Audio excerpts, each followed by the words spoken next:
전세 사기 피해 사실을 알리는 게 사실 정말 힘들다는 거를 알고 있어요. 저도 평소에 좀 가까이서 지내고 저를 지지해주는 사람들이 많았음에도 이걸 오픈하기까지는 정말 좀 수천 번의 고뇌와 고민을 거쳤었는데, 그럼에도 지금 와서 생각해 볼 때는 주변에 그래도 이렇게 한 사람씩 알리고 좀 털어놓는 것만으로도 제가 그 동굴에서 나올 수 있게 되는 좀 중요한 계기였던 것 같아요. 물론 털어놓는다고 모든 문제가 해결이 되진 않지만 적어도 시작점은 될 수 있는 것 같아요.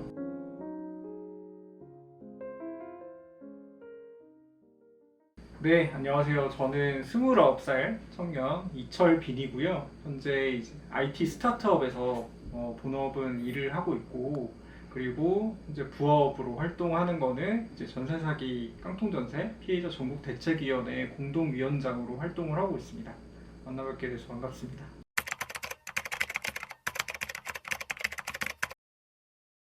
전국대책위원회는 올해 4월 18일에 이제 처음 발족해서 지금까지 여러 활동을 이어오고 있고요. 특별법 제정하는 과정에서나, 그리고 지금 피해자들 대상으로 공식적인 안내를 하거나 아니면 정부나 정치권의 좀 대외적인 활동 같은 것들을 피해자들 대표해서 지금 수행을 하는 역할을 하고 있습니다. 작년까지는 각 지역별, 사례별 피해자 단체들이 좀 여러 개가 좀 흩어져 있었는데, 올해 초부터는 전국 단위의 피해자 대책위원회를 구성을 하는 게 필요하겠다라는 그런 공감대가 형성이 돼서 지금 3월부터 이제 4월까지는 전국 대책위원회 설립 논의를 하고, 그리고 4월 18일에 이제 피해자분들이 돌아가신 합동 추모제 자리에서 공식적으로 좀 발족을 하게 됐습니다.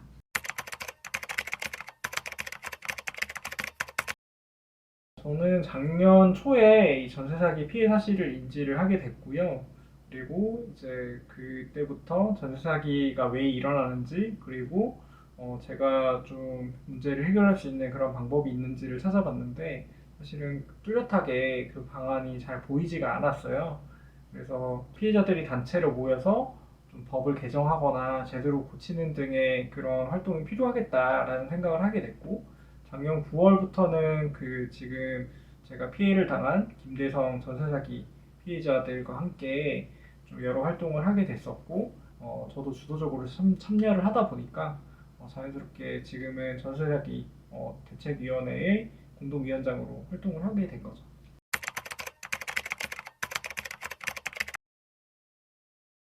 사실 이제 전세 사기를 당한 다른 피해자분들하고 다르지 않게 저도 굉장히 좀 충격을 많이 받았고, 좀 이제 회사에서 알게 됐거든요. 제대로 일하는 것도 어렵고, 다른 회사 동료들한테 티를 안 내려고 이제 좀 온 정신을 붙들어 매는데 좀 전력을 쏟아야 했을 만큼 좀 크게 충격을 받고, 바로 가족들한테 알리지도 못했고, 가까운 사람들한테 알리기 시작을 한 것도 한 2달 정도 지나서였어요.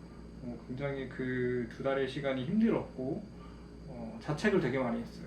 왜 이런 집을 계약을 해서 내가 이제 내 돈과 부모님이 지원해주신 돈을 이렇게 한 번에 날리게 됐을까? 그리고 1억 원이 넘는 이제 대출을 갚아야 하는데 갚을 길이 없으니까 그럼 이제 신용 불량자가 돼서 평생 살아야 되는 건가? 이런 좀 생각도 했었고, 굉장히 좀 앞이 막막했어요. 어떻게 일을 하고 앞으로 미래에 대한 계획을 세우는 것들도 다 부질없게 느껴지고, 그런 상황이 그냥 한 2달 정도 지속이 되다가 생각을 해보니까 제가 잘못한 게 아닌 거예요. 이제 전세 사기라는 게 사실은 범죄거든요. 그 범죄를 노리고 애초부터 이제 상환할 의지나 능력도 없이 전세 계약을 체결한 이제 악성 임대인 범죄 집단이 있었던 거고, 저는 이제 굉장히 꼼꼼하게 확인을 했지만 이제 그 알 수 있는 정보가 너무 제한적이기 때문에 피하지 못하고 계약을 했던 것 뿐이고, 그렇기 때문에 제가 부끄러워하거나 뒤로 숨거나 할 그런 문제가 아니라는 생각이 많이 들었었고, 그래서 주변 사람들한테 그때부터는 좀 많이 오픈을 하기 시작을 했어요. 그 분들로부터 굉장히 좀 많은 격려와 응원 그리고 지지를 받으면서 이 상황에서 좀 빠져나가보자 라는 생각을 하게 됐고, 그때부터는 조금 더 건강하게 살려고 노력을 하기 시작을 했고, 일상을 굉장히 열심히 살면서 이 전세 사기 문제를 조금 더 근본적으로 해결해보자 라는 그런 생각을 하면서 여러 활동도 시작을 하게 됐습니다.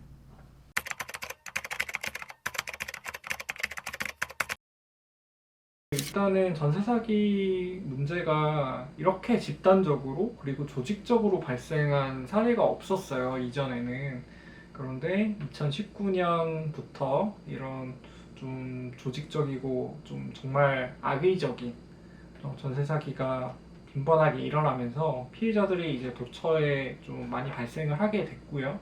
그런데 이 현행법에서는 특별법이 제정되기 전까지는 전세 보증금을 돌려받지 못해도 이게 범죄가 아니었고, 그리고 돌려받을 수 있는 방법도 소송을 해서 경매를 하는 방법밖에 없었어요.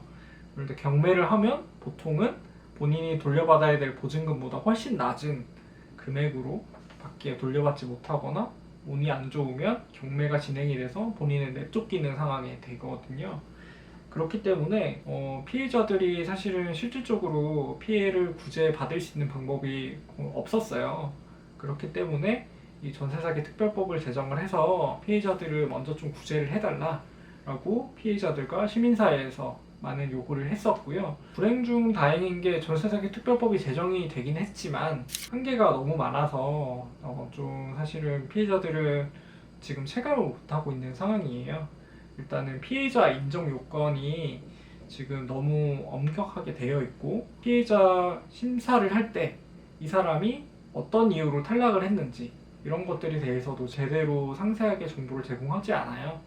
그렇기 때문에 피해자 입장에서는 내가 피해자가 될지 안 될지, 그리고 이 결과는 언제 나오는지 이런 정보들도 아는 게 너무나 제한적이고, 피해자로 결정을 받았다고 하더라도 실질적으로 받을 수 있는 혜택은 경매나 공매 과정에서 조금 더 좀 효율화된, 조금 더 비용은 살짝 아끼는 그 정도밖에는 없기 때문에 지금 피해자들이 받을 수 있는 대책이나 이런 것들은 사실은 기존에 있던 대책들을 조금 더 효율화해주는 그런 정도밖에는 안 돼요.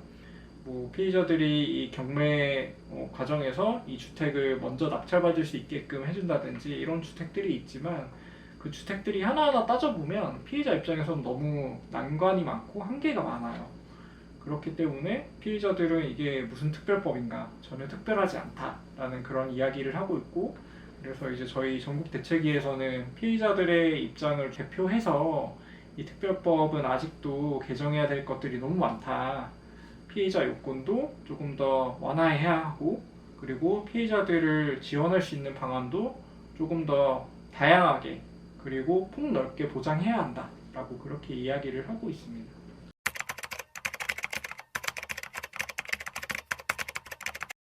저도 이제 계속 거의 20대의 대부분을 뭐 쉐어하우스 이런 곳들에 살다가 처음으로 이제 좀 저반의 공간으로 이사를 오면서 첫 번째로 전세 계약을 했던 거였어요.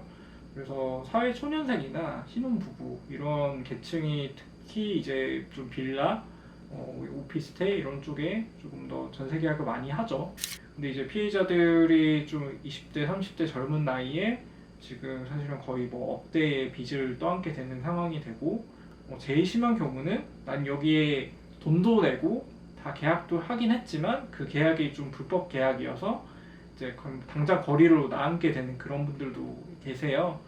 이분들이 좀 저희, 그러니까 우리 사회를 이끌어갈 좀 중요한 그런 버팀목인 분들이잖아요. 앞으로도 이제 몇십 년 동안 일을 하고 성실하게 뭐 소득 활동도 하고 소비도 하고 하면서 우리 사회를 지탱해줘야 될 그런 분들인데, 지금 좀 사회생활의 출발 단계에서부터 이렇게 좀 허리가 꺾이는 이런 경험을 하면 너무나 큰 사회적인 손실이고, 이분들한테도 사실은 좀 극도의 공포와 불안과 좀 절망이 찾아오는 거여서, 이 부분에 대해서는 더 이상 좀 개인적인 문제가 아니라 사회적인 문제라고 바라보고, 좀 사회적인 차원에서, 국가적인 차원에서 좀 전향적인 대책을 내놔야 된다라고 좀 얘기를 많이 하고 싶네요.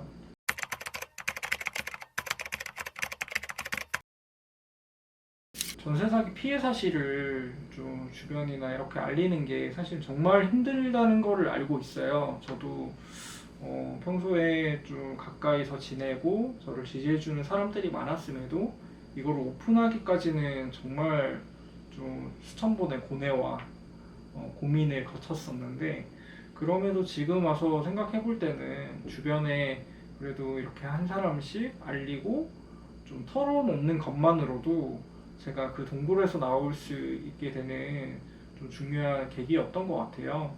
그래서 물론 털어놓는다고 모든 문제가 해결이 되진 않지만 적어도 시작점은 될 수 있는 것 같아요. 그래서 주변에 신뢰할 수 있는 사람, 꼭 가족이 아니어도 돼요. 친구여도 괜찮고요. 아니면 어떤 선생님 같은 멘토여도 괜찮고요. 본인이 좀 신뢰할 수 있는 사람, 혹은 정 어렵다면 학교나 가까운 곳에 있는 어떤 심리상담센터 같은 곳에 가서라도 이런 어려움이 있고 난 좀 내 얘기를 들어줄 수 있는 사람이 필요하다는 걸 좀 꼭 알려주시면 좋을 것 같고, 그리고 피해자들을 위한 그런 대책이나 이런 것들은 저희 전국 대책위에서도 열심히 좀 많이 요구를 하고 바꿔나가기 위해서 노력을 하고 있으니까 많이 좀 응원해주시고, 답답하겠지만 조금은 기다려주시는 것도 필요할 것 같다, 이런 말씀을 드리고 싶습니다.